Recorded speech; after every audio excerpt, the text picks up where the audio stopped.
अस्सलाम वालेकुम dear students.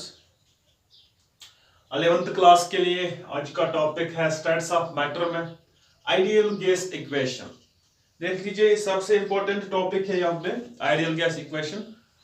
जो कॉम्पिटिटिव एग्जाम्स होते हैं इसमें बहुत सारे क्वेश्चंस पूछे जाते हैं in the form of numericals. तो हम देख लेते हैं ये आइडियल फॉर्म इक्वेशन है क्या और हम इसको कैसे डिराइव कर लेते हैं।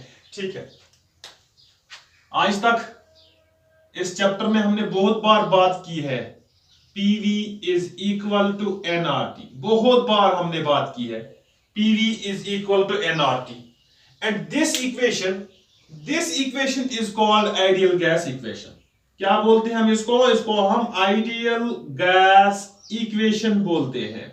That means it is the equation जिसको कौन ओबे करते हैं, वो गैस जिनको हम आइडियल बोलते हैं। आइडियल गैस के बारे में आगे भी हमें पढ़ना है, रियल गैस, आइडियल गैस। फिलहाल आप याद रखिए this equation is called ideal gas equation. ठीक, अब मुझे यहां पे बोलिए, इसमें जो ये P है, what is this P? This is the pressure. किसका प्रेशर? प्रेशर गैस का। And this V, it is the volume of gas. Ideal gas की बात कर रहे हैं हम, which have negligible volume, ठीक, and which obeys all gas laws and ideal gas equation। उन गैस को हम आइडियल गैस बोलते हैं। ठीक है, वैसे प्रैक्टिकली बहुत कम ही गैस हैं जो आइडियल है, इवन कि है ही नहीं। ठीक, PV is equal to nRT। क्या बोला हमने? P is pressure, V is volume, N क्या है यहाँ पे हमारा? It is number of moles, और क्या है हमारा यहाँ? It is universal gas constant. And what is this T? It is temperature. लेकिन याद रखिएगा जब आप इसको यूज करोगे न्यूमेरिकल्स में, it is temperature in kelvin scale, जो हम आज तक बोलते आ रहे हैं। This is temperature in kelvin scale. आप तो इस V का यूनिट चेंज कर सकते हो, litre, centimetre cube, decimetre cube, yes का बार लिख सकते हो, एटमॉस्फेयर लिख सकते हो, बट इसका यूनिट आपको चेंज नहीं करना है। It must be in kelvin scale all the time.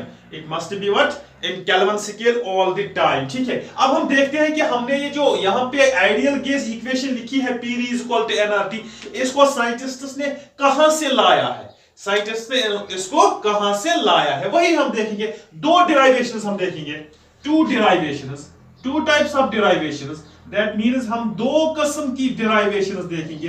That means दो तरीकों से हम इस इक्वेशन को क्या डिराइव करेंगे। ठीक, दो तरीकों से, फिर आपको जो अच्छा लगे वो याद रखिएगा। देख लीजिए, पहले आप याद कर लीजिए, हम गैस लॉज जो अब तक हमने पढ़े हैं, उस गैस लॉज में पहला लॉ क्या था आपका? Boyle's law. क्या था? Boyle's law. ठीक है, एंड नंबर सेकंड लॉ क्या था आपका? It was Charles law. आप इन दोनों लॉज को कंबाइन करके आइडियल गैस इक्वेशन निकाल सकते हो। क्या? आइडियल गैस इक्वेशन डिराइव कर सकते हैं हम फ्रॉम द गैस लॉज। जो पहली डिराइवेशन है वो कहां से ला रहे हो आप? It is from boils law and Charles law. हम देख लेते हैं कि है क्या ये boils law and Charles law, और ये डिराइव कैसे हो सकता है यहां से ये हमारी ideal gas equation. PV is equal to nRT। देख लीजिए यहां पे बॉयल्स लॉ की बात कीजिए। बॉयल्स लॉ किसके दरमियान रिलेशनशिप था? The relationship was between pressure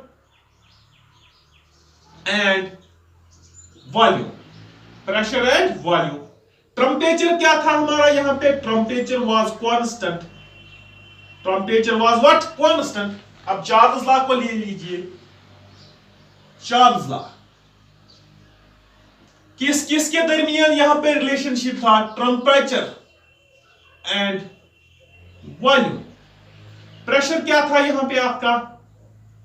pressure constant. ठीक, अब मैं क्या करता हूं, मैं यहां पे देख लीजिए कौन कौन सी मेजरेबल प्रॉपर्टीज यहां पे यूज हो गई हमारी, कौन कौन सी मेजरेबल प्रॉपर्टीज देख लीजिए।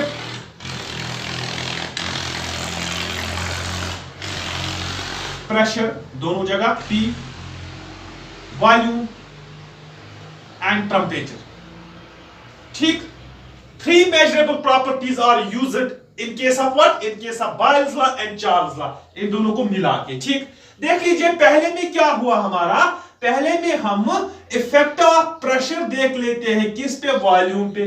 दूसरे में क्या कर रहे हो, इफेक्ट ऑफ टेम्परेचर किस पे, वॉल्यूम पे। ऐसा हो सकता है क्या कि हम कंबाइन होके इस प्रेशर एंड टेम्परेचर का इफेक्ट देखेंगे किस पे, वॉल्यूम पे। किस पे देखेंगे, वॉल्यूम पे। क्या बोला हमने, हम एक साथ इफेक्ट देखेंगे प्रेशर का, टेम्परेचर का, किस पे, वॉल्यूम पे, and that is the ideal gas equation. हम फिलहाल यहां पे देख लेते हैं कि जो यहां पे हमारी मेजरेबल प्रॉपर्टीज यूज हो गई, that is pressure, that is volume and what, it is temperature. लिखिए यहां पे इनिशियल स्टेज में, इनिशियल स्टेज जब आप प्रोसेस कर रहे हो, P is P1, V is V1 and T is what, T1। जब आप इसको चेंज कर रहे हो क्या बन जाएगा, P2, V2 and T2, ठीक। अब मुझे ये बोलिए, ये जो मैंने चेंज यहां पे लाई, this is the direct change, मैंने डायरेक्टली यहां पे चेंज किया। क्या किया, डायरेक्टली चेंज। अब मगर मैंने क्या करना है, मैंने बॉयल्स लॉ यूज करना है एंड क्या करना है, यूज चार्ल्स लॉ। इस पे बॉयल्स लॉ यूज करो, बॉयल्स लॉ। हम देखते हैं कि चेंज कैसे आ गई, बॉयल्स लॉ।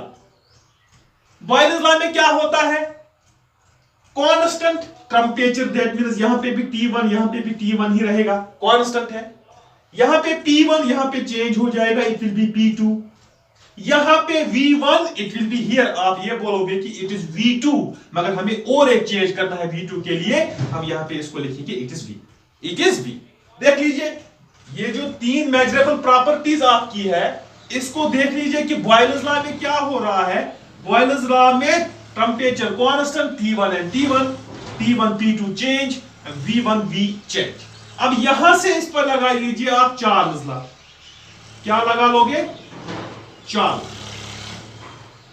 जब आप इस पे चार्ल्स लॉ लगा लोगे, चार्ल्स लॉ में क्या होता है, temperature and volume, temperature change हो जाएगा, that means T1 to T2, ठीक।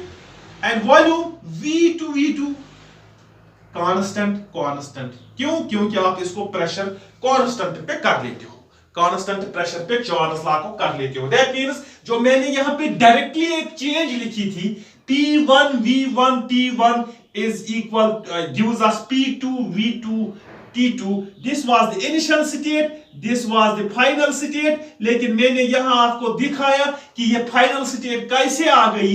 इवन पहले क्या हुआ है, इस पे आपने बॉयल्स लॉ अप्लाई किया है, बॉयल्स लॉ से प्रेशर हो जाएगा change from P1 to P2, T1 constant, V1 to V and here V1 to V2 and this P2 constant, ये तो चेंज हो ही जाएगा।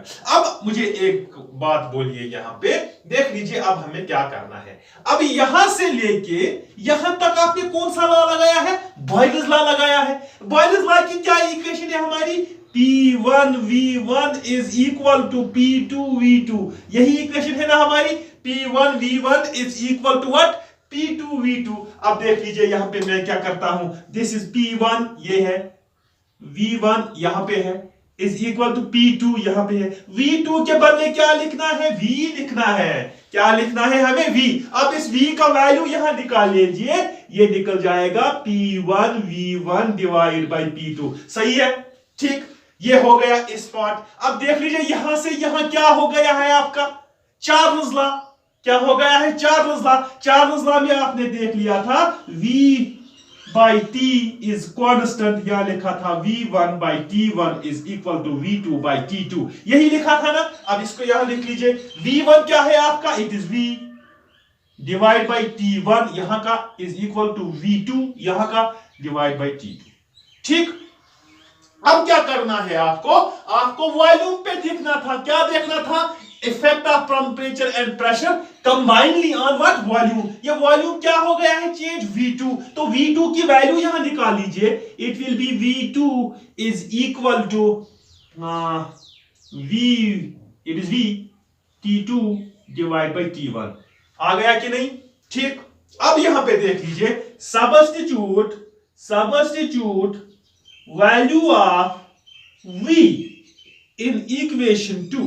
इन इक्वेशन 2 देख लीजिए यहां पे क्या आ गया, V divide by T1 is equal to V2 divide by, because आप चार्ल्स लॉ यूज कर रहे हो। जब आपने चार्ल्स लॉ को यूज किया यहां पे, ये V2 जो यहां पे है ये किसके बराबर आ गया, V T2 T1। अब इस V को यहां से इसका वैल्यू इसमें इंसर्ट कीजिए, फिर देखो कि क्या निकलता है। देख लीजिए, स्टेप बाय स्टेप देख लीजिए, पॉज करके देख लीजिए। ठीक है, ये V2 जो यहां पे है इसको क्या लगाना है, V1 का, V का that means V1 divide by what, it is T2। और क्या है इसके साथ, T2, it is V1 by P2, it is P2। और इसके साथ क्या है, T2 bye T1, T2 bye T1।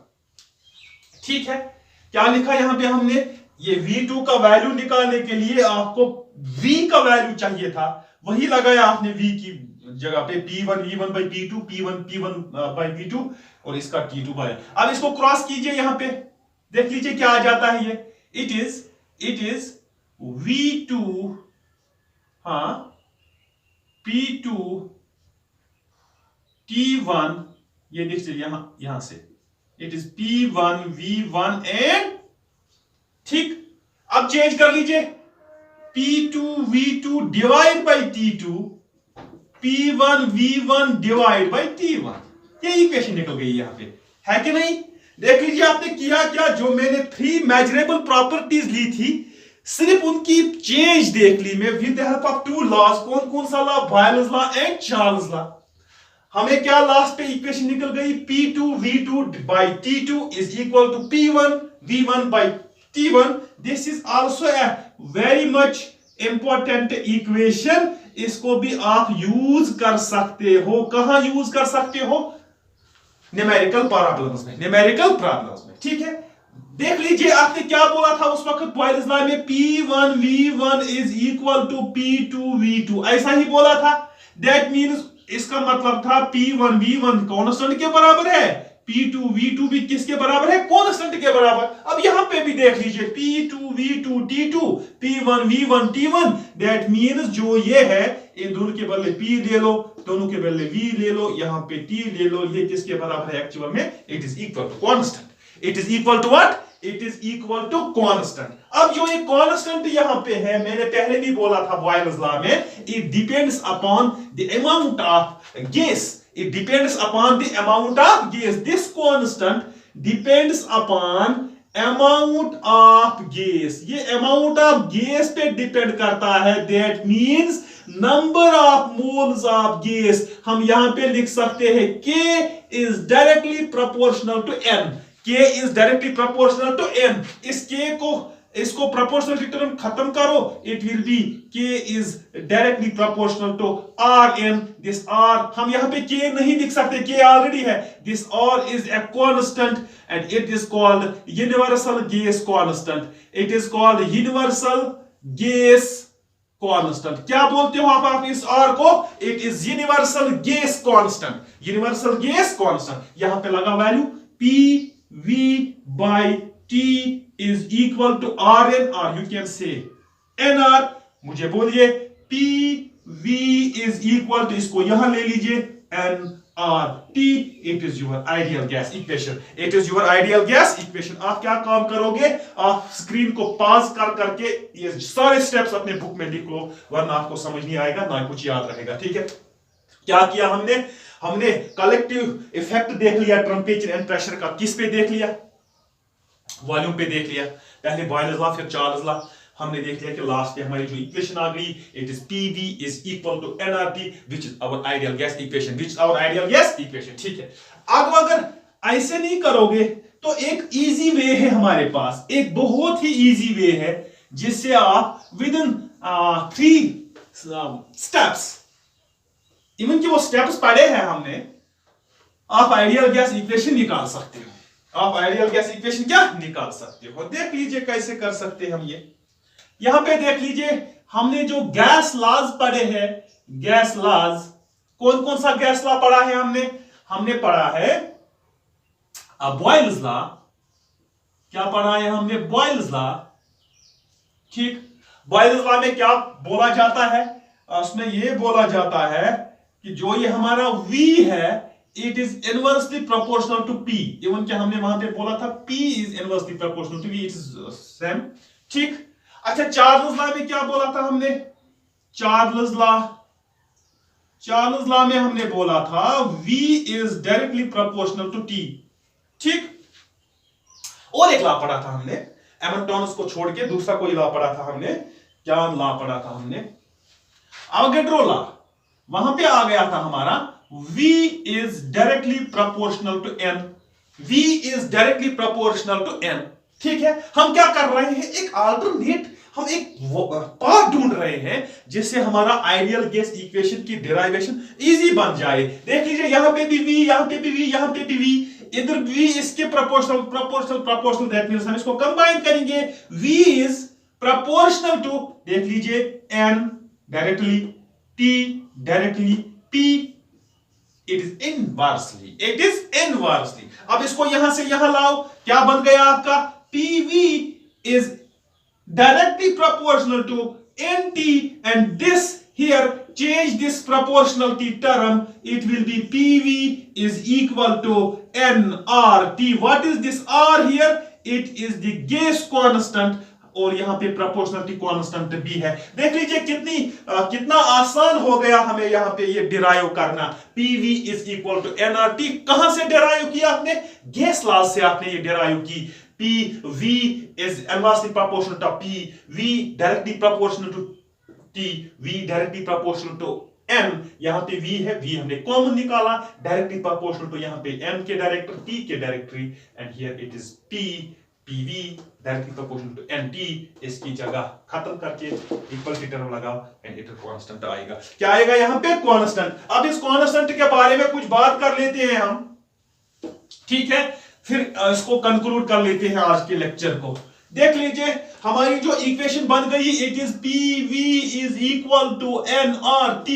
ठीक, मैंने पहले ही बोला, what is this? This is the pressure of gas, and ये क्या है? ये अपना वॉल्यूम है। ये क्या है? ये टेंपरेचर है। लेकिन याद रखिएगा, इस टेंपरेचर को हमेशा आपको क्या करना है? आपको केल्विन में लेना है। What is this? Number of moles, and this is a gas constant. Even you can say universal gas constant whose value does not change. Whose value what? Whose value does not change. उसका value change ही नहीं होता है। ठीक है, अब यहां पे देख लेते हैं हम, ठीक, इसका वैल्यू क्या है? इवन कि इसका वैल्यू क्या आ सकता है? हमारा नंबर क्या आ सकता है इसका? साथ साथ हम ये ट्राई करेंगे कि इसके जो यूनिट्स है, वो यूनिट्स क्या हो सकते हैं। ठीक है, यहां पे ट्राई कर लेते हैं हम। देख लीजिए, इस R का वैल्यू देख लीजिए आप। अगर मैं यहां से R को निकालने की कोशिश करूं, ये बन जाएगा PV is equal to R N T। यही आएगा ना? ठीक है, यही आएगा। अब मुझे बोलिए यहां पे, क्या कर रहा है तू भी? अब यहां पे बोलिए, ये जो प्रेशर है, इस प्रेशर को आप किस में मेजर कर रहे हो? एटमॉस्फेयर में। ठीक है। हां, जब हम आइडियल गैस की बात कर रहे हैं तो हम एक कंडीशन रखते हैं, STP mean standard temperature pressure. ये प्रेशर क्या है अपना? 1 एटमॉस्फेयर। टेम्परेचर क्या है? 273 केल्विन। मैंने बोला केल्विन में लेना है, एंड केल्विन। अब आप और एक बात बोलिए, यहां पे जो 1 mole of ideal gas occupies how much volume at 273 atmosphere? It is 22.4 litres. पहले ही चैप्टर में पढ़ा है आपने मोल कॉन्सेप्ट में। अब ये यहां पे लगा लीजिए, क्या लगा लीजिए, यहां पे देख लीजिए क्या लिखा हमने, 1 एटमॉस्फेयर इनटू वॉल्यूम कितना है 22.4, कितने मोल लिए है 1 मोल, एंड कितना है temperature 273, it's equal to what R, एक वैल्यू देख लीजिए इस आर का क्या आ सकता है, 0.0821, 0.0821, ऊपर क्या आ जाएगा एटमॉस्फेयर, और क्या आ जाएगा लीटर, ये तो क्या आ जाएगा मोल, एंड क्या आ जाएगा केल्विन। देख लीजिए first units, first value of this R will be 0.0821 atmosphere litre mole kelvin. ठीक है, ठीक, ये वैल्यू कहां से निकाला आपने, इनको कैलकुलेट करने से। अब अगर आपको याद होगा, मैंने आपको थर्मोडायनेमिक्स में बोला था कि जो ये हमारा थर्मोडायनेमिक्स है, वर्क डन जब हम उसमें पढ़ रहे थे, जब हम उसमें वर्क डन पढ़ रहे थे, उस वक्त मैंने बोला था W is equal to F into S, S means del H, del L.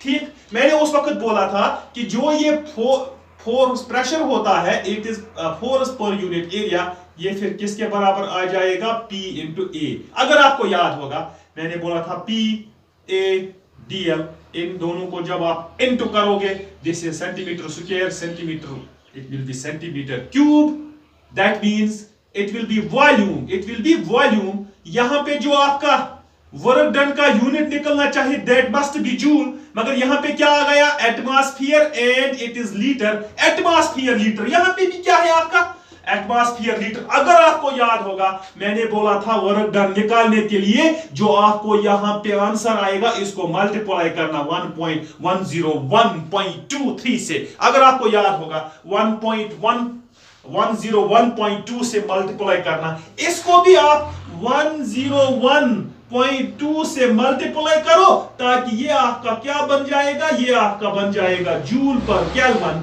Joule पर मोल पर केल्विन। तो इसका क्या बन जाएगा 8.314, 8.314। ऐसे भी आप यूज कर सकते हो, ऐसे भी यूज कर सकते हो। ठीक, देख लीजिए क्या लिखा आपने, 0.0821 एटमॉस्फेयर लीटर, जब आप इसको जूल में चेंज करोगे, आपको 101.2 से मल्टीप्लाई करना है 8.314। ठीक, this was all about ideal gas equation. देख लीजिए आइडियल गैस इक्वेशन में पीवी एंड तो दूसरों का भी हमने देख लिया कि क्या क्या होता है, साथ साथ हमने ये देख लिया कि इसके क्या वैल्यूज आर के आ सकते हैं, एंड न्यूमेरिकल्स ट्राई कीजिएगा, जिसको नहीं आएगा मेरे व्हाट्सएप नंबर पे सेंड कीजिए। Thank you, have a nice day.